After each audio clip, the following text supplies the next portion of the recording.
the MBTA has expanded faster than any other transit system in the country since 2001. Now, 2001 is the earliest year that data is available on the National Transit Database, so you can look at what the capital costs are and do a comparison. So we did that analysis. We're the fastest expanding. Of course, with expansion isn't just the capital cost. You have to maintain the expansion part. Mary, how do we measure expansion? Is it new stops or new tracks, or how do we measure expansion? Well, we were looking at total capital costs. You can measure expansion based upon tracks, and we did that. We looked at track miles, and because of all the increases in the commuter rail that we've had, that increased that's another measure of expansion. You can look at capital costs, you can look at track miles, you can look at revenue miles, you can look at passenger miles, but by many measures, we're the highest in this country. Are we incorporating 7-8% output into the pension fund into operating expenses, or how does that influence? I'll talk about the pension fund. The pension fund actually did a blog on the pension go insolvent by 2024. The pension fund. I just did a blog on this today. I was looking at, and it's not easy to find data on pension. You have to go to the audited financial statements. I looked at the top 9 ones. I looked at the audited financial statements. I looked at the other post-employment benefits as a cost for retirees that you have to incur now to put money away. Plus, I looked at retirement costs. It's not unusual for a transit agency to underfund either its pension or its OPEB, its other its healthcare costs for retirees. The T is underfunding both. In fact, we have no money set aside for our other post-employment benefits, our healthcare costs, and our T funding ratio has dropped from 93% funded to 64% funded in a very short period of time. They're not funding it. They're not funding it adequately. So that's a liability waiting down the road for us. So that's happening as well. Okay, so now there's talk. So we just installed the Greenbush line at cost $600 million, and there's negligible new riders to public transit on that. We want to bring commuter rail service to New Bedford at a cost of $2.2 billion, and that's before maintenance costs.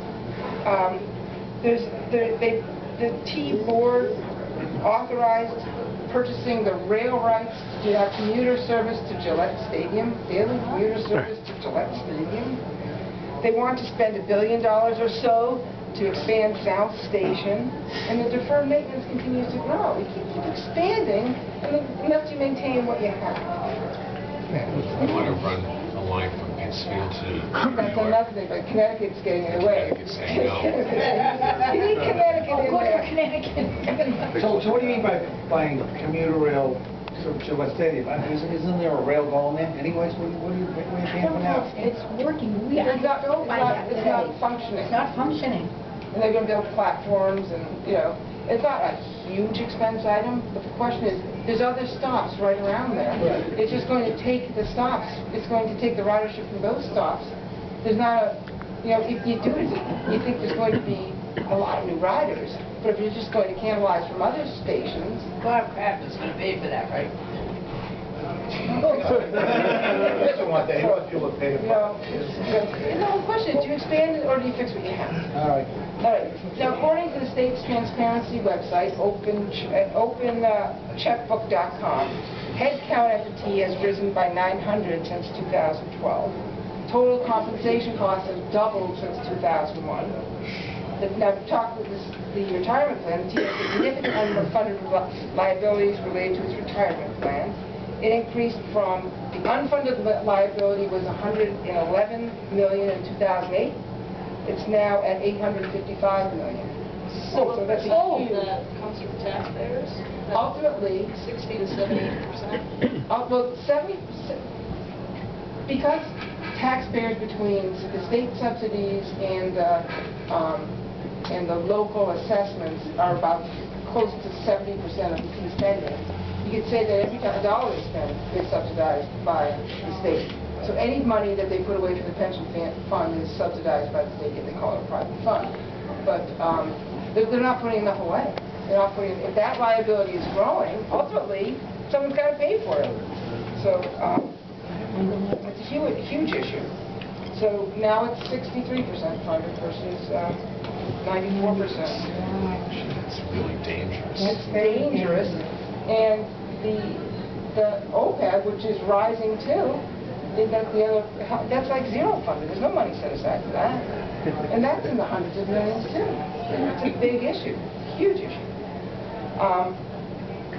And now in the city, the T ridership is going up, but as I said, commuter rail ridership is going down for a lot of reasons. Service hasn't been great, parking isn't great. There's a lot of things that they could do to improve it, because it's great to have people on the road, take people off the road and have them ride the T.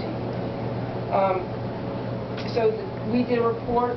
Greg Sullivan did a report, dug deep into the National Transit database, and found out that out of all our peer organizations, so the National Transit database will tell you which transit agencies are most like yours, because they have the similar modes of transportation, similar populations.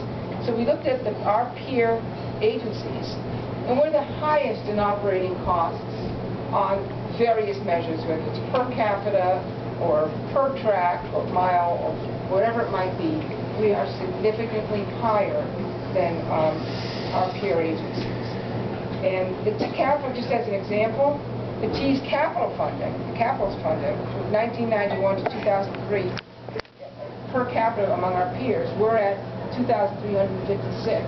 The average for that, our peer group, and that's per capita, $2,356, versus our peer group average of $1,395. So we're that much higher in per capita costs over that period of time.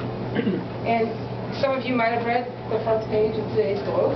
There's the headline story, in case you missed it. The panel commissioned by Dr. Baker also believes that the T spending is just out of control. Operating costs, according to this story, have grown 5.25% a year, twice the rate of inflation, while revenues have been stagnant. This report, it's only bits of the report were released to the Globe. We haven't seen the whole report, so I don't know more that's in it than what I read there. But they said bus and subway maintenance costs are among the highest of any of the other large transit agencies. And they're calling for better management practices before calling for more revenues, which is good. Yeah. Was it Pioneer that put out the study that comparing Boston T MBTA to SEPTA? Yes. And that even though SEPTA has older trains than the T does, That's a great point. They spend half of what we do maintaining it? Something close to that, significantly less. The reason why we chose SEPTA is the Philadelphia system, southeastern Pennsylvania Transit Authority. So they're, according to the National Transit database, and they do peer comparisons, they are our closest peer. And I talked to the CFO of SEPTA, and he said that they use us for peer comparisons. They feel good. Don't bitch at us. Look at Massachusetts. I said, well, how do you guys do? He said, well, retirees. The average retiree for SEPTA is 62 years old. 62 years old, so that's higher than what we have. I'm not sure what we have here, but that's higher because we had all these policies that encourage. 48? I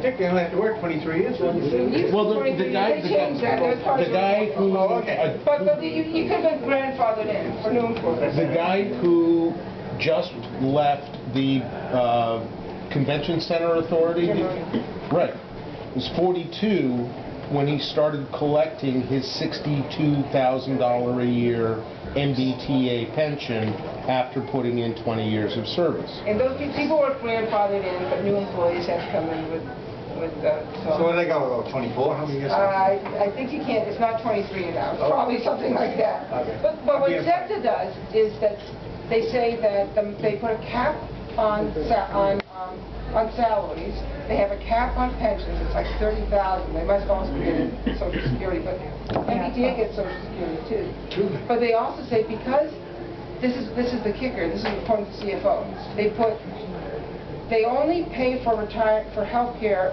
post-retirement for 3 years. And so that's why most people retire at 62, because then they're eligible for Medicare at 65.